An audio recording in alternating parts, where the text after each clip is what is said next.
Welcome to This Explainer. Today, we're going to completely rewire how you see the world. We're unpacking the fascinating brain science behind observation to help you spot the hidden realities that, honestly, everyone else is just sleepwalking right past.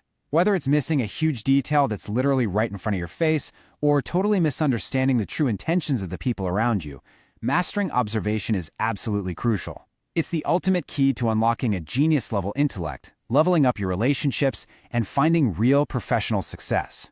Basically, we're learning how to actually see what everyone else is merely looking at. All right, let's jump right in. Get a load of this number. According to the source material, every single second, your senses are collecting a staggering 11 million pieces of data from the world around you. 11 million. But your brain, well, it only processes about 40 of them in real time. Just 40.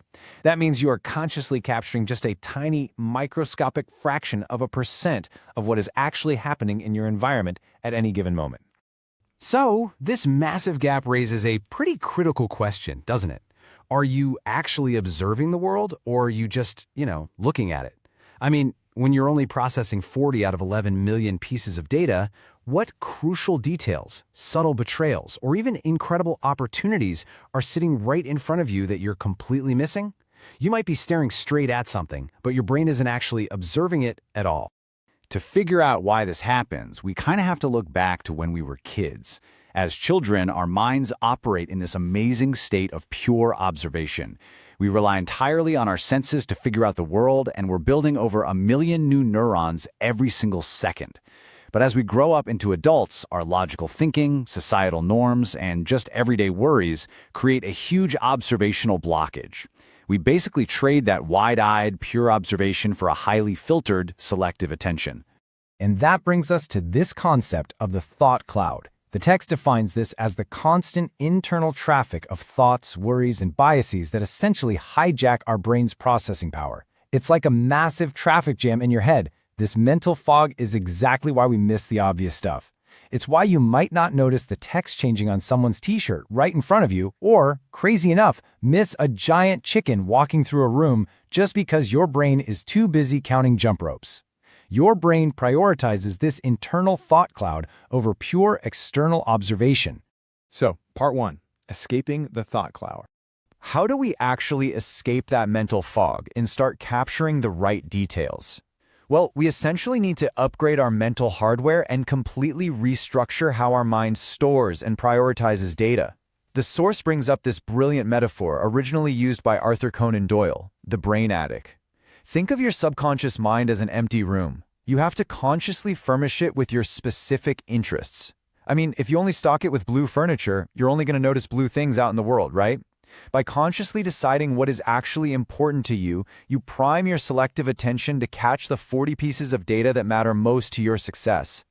A great, practical way to clear out that junk is something called senseful meditation. It's a super effective 5-step countdown exercise you can do literally anywhere. You just identify 5 things you can see, 4 you can touch, 3 you can hear, 2 you can smell, and 1 you can taste. Doing this rapidly forces your brain out of its internal traffic jam and anchors your awareness straight back into the present physical reality.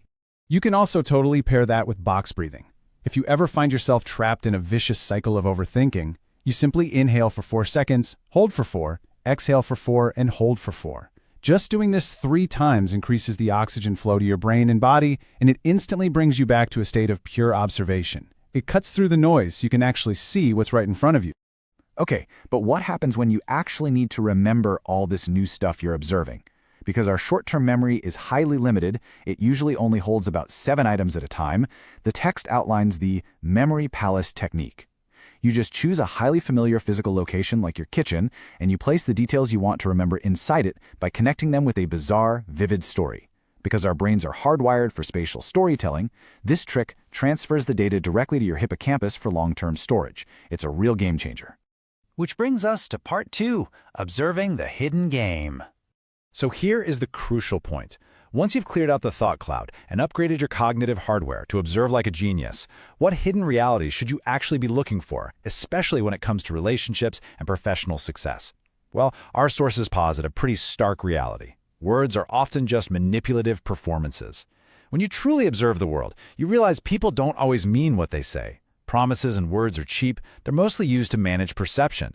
A person's behavior, however, that reveals the absolute truth. To be dangerously smart, you have to stop listening to the performance and start observing the actual patterns of behavior. By observing closely, the source suggests you'll start to see a world where everyone is kind of operating from self-interest.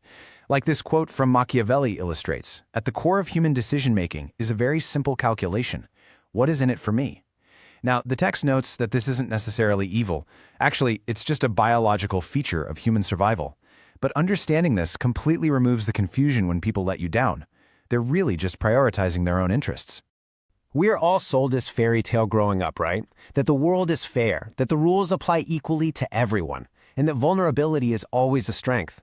But a sharp observer sees the Machiavellian reality.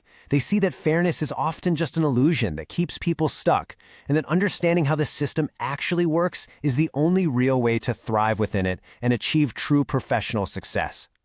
When you observe the patterns of the world without that thought cloud blocking your vision, you notice some very specific things. For instance, merit is rarely enough on its own. Leverage and timing almost always win out. You'll observe that powerful individuals frequently bend the rules without facing the same consequences as everyone else. You'll notice deceivers often disguise themselves as friends to exploit trust.